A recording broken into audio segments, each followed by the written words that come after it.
হাদিসের ভান্ডার খুললে দেখবেন মেয়ে পালার খালি ফজিলত আর ফজিলত। আমি পেরেশান হয়েছিলাম, আল্লাহ সব দেখি মেয়ে পালার ফজিলত, ছেলে পালার কি হবে? যেমন ধরেন আমারই দুইটা ছেলে, তাই মোল্লা ফাইয়াজ মুসান্না, নাসরুল্লাহ জান্দাল মুহান্না, কোনো মেয়ে নাই।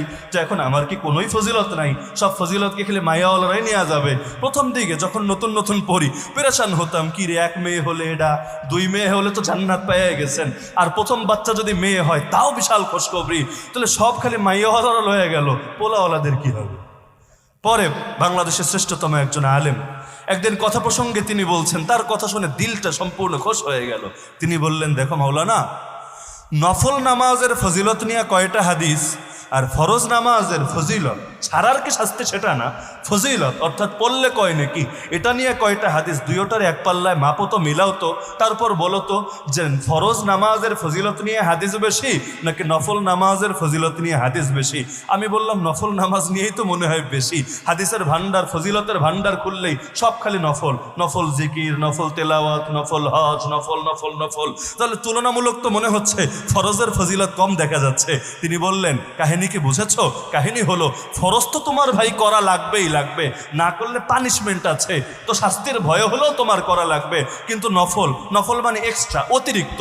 অতিরিক্ত মানে কি? এটা সবাই করবে না, কারণ না করলে কবরে আযাবের ভয় নাই, আখিরাতে আযাবের ভয় নাই, জাহান্নামে যাওয়ার ভয় নাই, পুলসিরাতে কেটে টুকরা টুকরা হওয়ার ভয় নাই, তারপরও করে। কেন করে? কারণ মুস্তাহাব মনে করে। মুস্তাহাব মানে কি? মুস্তাহাব শব্দের অর্থই এমন আমল যেটা করলে আল্লাহর ভালোবাসা পাওয়া যায়, আল্লাহর ভালোবাসা পাওয়ার আমল। নবী বলেন সহিহ হাদিসে কুদসি আল্লাহর পক্ষ থেকে, ওয়ালা ইয়াজালু আবদি ইয়াতাকাররাবু ইলাইয়া বিন নওয়াফিল, বান্দা নফলের দ্বারা আমার নৈকট্য পেতেই থাকে আর পেতেই থাকে।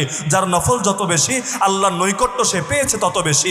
নফল ছাড়া কেউ কোনোদিন বুজুর্গ হতে পারে নাই, তাহাজ্জুদ ছাড়া, জিকির আজকার ছাড়া কেউ কোনোদিন আল্লাহর খাঁটি বন্ধু হতে পারে নাই। তো এখন দেখা যায় নফলের এত ফজিলত কিসের জন্য? কারণ লোকে এটা পানিশমেন্টের ভয় করবে না, জাহান্নামের ভয় করবে না। এত এত ফজিলত দেওয়া হচ্ছে, বেটা মজা বোঝ, আল্লাহরে খুশি করার কি কি জিনিস আছে লুকায়া, এটা দেখ, তখন করবে। তো এখন বাচ্চাদের বিষয়টা এমন, ছেলে তো জাহিলি যুগেও পালতো, জ্যান্ত ছেলে দফন করতো, এটা কই পেয়েছো? ছেলেরা দফন করতো না, ছেলেরা রেখে দিত, কারণ ছেলে হলো বংশের বাতি, ছেলে হলো পরিবারের আলো, বুড়ো বয়সের হাল, তাহলে ছেলেরাকে হাতছাড়া করে। কিন্তু মেয়ে হলে জ্যান্ত দাফন করতো। এ কারণে নবী তাশকিল করছেন যে মেয়েরে পালো, মেয়েরে গুরুত্ব দাও, মেয়ের বেশি কদর করো। কিসের কারণে? যেটা লোকে করে না, অবহেলা বেশি করে, সেটা নিয়ে তারগীব বা তাশকিলও বেশি করা লাগে। যেটা